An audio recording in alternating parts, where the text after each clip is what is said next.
নমস্কার সবাইকে, ঝুমুরের হাসি খুশি আরও একটি নতুন ব্লগে তোমাদের স্বাগত জানাই। এখন বাজে 7:30 সন্ধেবেলা। তো ঘরে এক ফোঁটাও সবজি ছিল না, তো আমার বরকে বললাম চলো একটু সবজি নিয়ে আসি গেট নম্বর 3 থেকে বাইরে বেরিয়ে, আর একটু ঘোরাও হয়ে যাবে। তো সবজি আমাদের নেওয়া হয়ে গেছে, নিয়ে একটুখানি এই পাশেই মন্দিরটা আছে, বললাম চলো একটু দর্শন করে নিই। এখন শ্রাবণ মাস চলছে, তো মহাদেবকে বিভিন্নভাবে শৃঙ্গার করানো হচ্ছে। এই নাও তোমরা আরতি নাও সবাই, আর ভালো করে রেখো মহাদেব, সবাইকে সবার মঙ্গল করো। এটা হচ্ছে গহরাজ, এখানেই আমি আসি দিয়া দিতে স্যাটারডে। আর এই মহাকালী, এখানে সমস্ত ঠাকুর দেবতা আছে। আমার কেন জানি না এখানে আসতে না খুব ভালো লাগে, বলে না মনে ভক্তি যেখানে সেখানেই যাওয়াটা দরকার। তো আমরা সমস্ত ঠাকুরকে প্রণাম করে এবার বাড়ির দিকে যাচ্ছি। ওই যে গেট নাম্বার 3টা, এখান দিয়ে সব কিছু বেরিয়ে সব অটো সব কিছুই পাওয়া যায়, অসুবিধা হয় না। একটু হাঁটাও হবে আমাদের,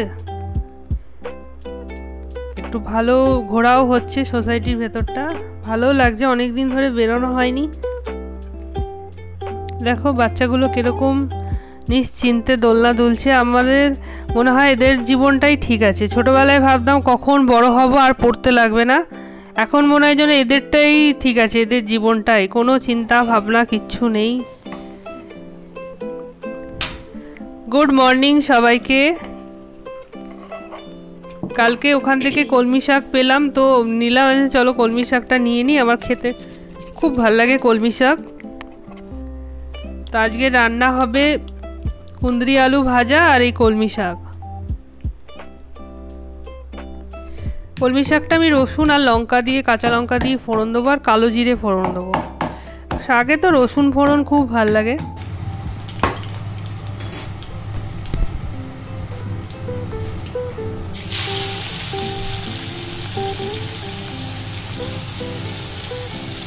আর শাকটা দিয়ে মনে হচ্ছে অনেকটা ভাত খাবো। আমার শাক খেতে না খুব ভালো লাগে, কিন্তু এখানে ভালো শাক পাওয়া যায় না। নয়ডার জল খুব বাজে, এই নালা, তারপরে ওই যমুনার জলে না অনেকে করে খেতি বাড়ি করে, তো ভয় লাগে কিনতে শাকটাও। যারাই বাইরে থেকে শাক কেনে শুনি পেট খারাপ হয়, কারণ ওই জলটাও তো ওই শাকের মধ্যেই যায় না, নোংরা জলটা। তো আমরা চেষ্টা করি সাফাল থেকে নেওয়ার, সাফালের সবজিটা উত্তরাখণ্ড আর ওর কোথা থেকে যেন আসে, কিন্তু কি করব, কলমি শাক রাখে না সাফালে। আর দেখেও লোভ সামলাতে পারলাম না, নিয়ে নিলাম।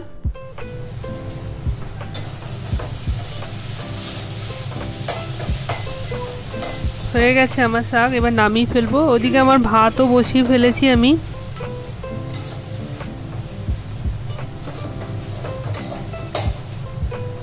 রান্নাটা মনে হয় না একটা বড় কাজ, রান্নাটা হয়ে গেলে মনে হয় যেন অর্ধেক 50% কাজ, 50 কেন, মনে হয় 80% কাজ হয়ে গেছে।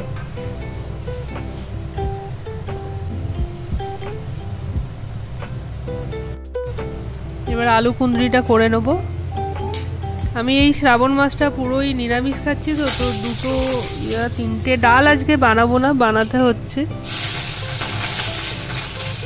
এমনিতে যখন আমরা আমিষ খাই তখন কোনো সময় একটা মাছের ঝোল আর সবজি বানিয়ে নিই, হয়ে যায় আমাদের।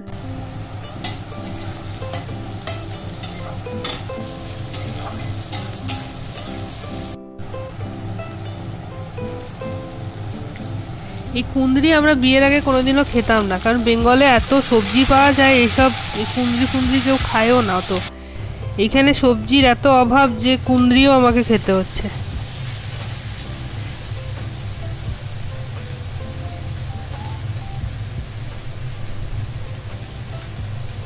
তেমন কিছু ভাবে বানাবো না, একটু মশলা টশলা দিয়ে ভেজে কষিয়ে রান্না করব।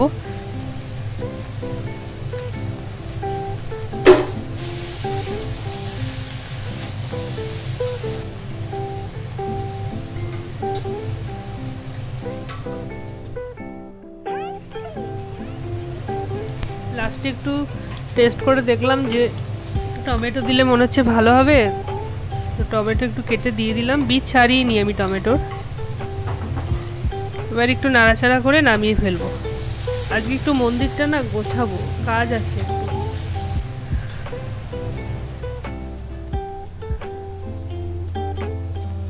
হয়ে গেছে দেখো ফাইনাল লুক। তো স্নান টান করে চলে এলাম মন্দিরটাকে একটু গোছাতে, আর ততক্ষণে আমার মেয়েও গেছে স্নানে। তো সপ্তাহে একদিন তো আমি করি এই পরিষ্কার। এগুলো সব নতুন কিনেছি, এই আসনগুলো। এ দেখো ফাইনাল লুক আমার মন্দিরের। এটা হচ্ছে আমার বিয়ের সিঁদুর কৌটো, ওটা দক্ষিণেশ্বরের কালীবাড়ি, এটা লোকনাথ বাবা, অনেক জায়গার আছে। এটা হচ্ছে তোমার হরিদ্বার ঋষিকেশের ওই শ্রীযন্ত্র। এটা হচ্ছে মহাকাল থেকে নিয়েছি শিবলিঙ্গ, আর ওটা শিরডি থেকে নিয়েছি সাইনাথ। ওটা কৃষ্ণেশ্বরের মাঝখানে যেটা দেখছো এটা হচ্ছে তারাপীঠের। তো আমার খুব ইচ্ছা যে যেখানে যেটা মানে ধরো তারাপীঠে যেমন তারা মা, এবার আমার ইচ্ছা আছে মথুরা থেকে আনবো রাধাকৃষ্ণ, যেখানে যেটার ঠাকুর আনবার। আমার না মূর্তি রাখার খুব ইচ্ছা হয়েছে। ঠাকুরগুলো আস্তে আস্তে আমি একটু বাতিল করব, ইচ্ছা করে না, শুরু থেকে এই ঠাকুরগুলোকে পুজো করে এসেছি তো মন চায় না এদেরকে বাতিল করা, তো যেন ভরে গেছে আমার আসন।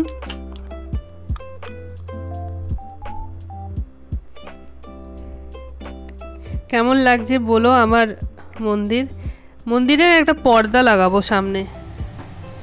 তো মেয়ে স্নান করতে গেছে, ওনা একবার দেখে গেছে কি রান্না হয়েছে, যদিও ও কিছু বলছে না যে তোমরা নিরামিষ খাচ্ছ তো আমরাও খেয়ে নেবো, কিন্তু ওর জন্য একটু ওর কথা ভেবে আমি একটু পেঁয়াজ দিয়ে বেসনের পকোড়া বানাচ্ছি।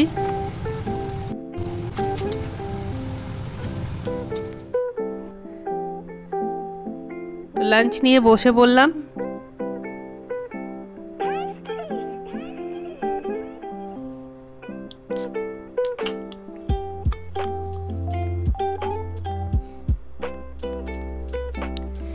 শাকটা খুব ভালো মানে ছিল, কচি ছিল।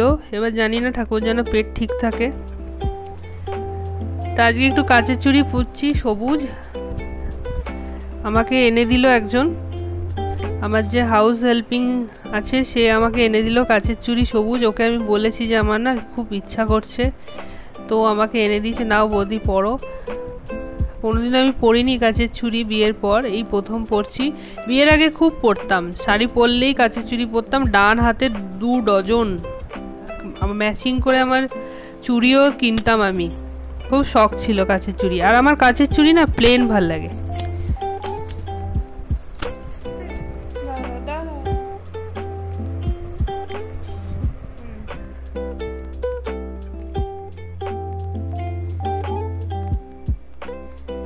কাচের চুড়ি পরে কেমন লাগছে তোমরা বলো।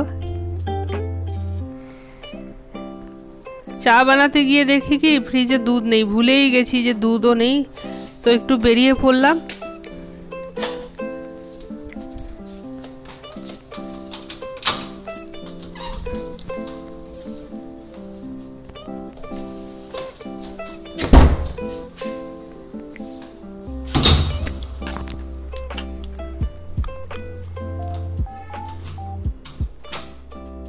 যখন বেরিয়ে পড়লাম ড্রেস চেঞ্জ করে, এটা একটা বিশাল কাজ এই গরমকালে ড্রেস চেঞ্জ করা। তো চলো একটু আলুও নেই ঘরে, তো সাফাল থেকে একটু আলু নিয়ে নেবো। এই গাছটা দেখেছো, খুব এরকম গাছ না অনেক আছে আমাদের সোসাইটিতে মোটা মোটা। এটা গরমকালে এত ছাওয়া দেয় না, আর এর নিচে দাঁড়ালে এত ঠান্ডা।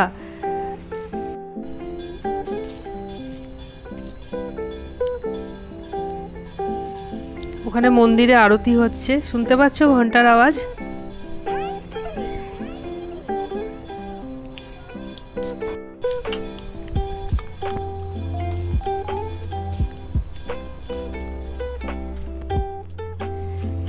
আলু নেওয়া হয়ে গেল, আরও দেখছিলাম কিছু সবজি পাবো কিনা।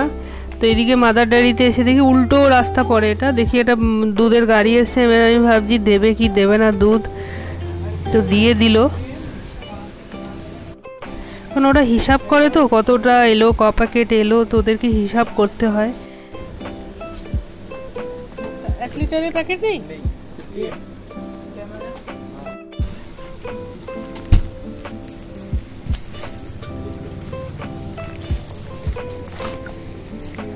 আজ আমি এই ব্লগটা এখানেই এন্ড করছি, আবার তোমাদের সাথে দেখা হবে একটা নতুন ব্লগে। রাস্তায় ঘরের দিকে যেতে যেতে একটা আন্টির সাথে দেখা হয়ে গেল, গল্প করতে করতে পৌঁছে গেলাম বাড়ির দিকে। আচ্ছা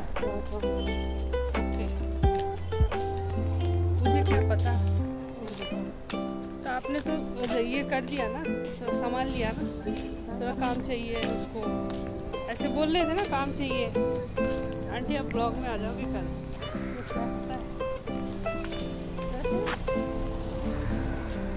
चलो ब्लॉग में आ जाएंगे तो क्या होगा? मैं बनाती हूँ ना ब्लॉग, सब मिल गए, बात करते करते दोनों जा रहे। स्टिक नहीं लाती ना। Bye bye, see you. हाँ कहानी है आंटी, आए ना।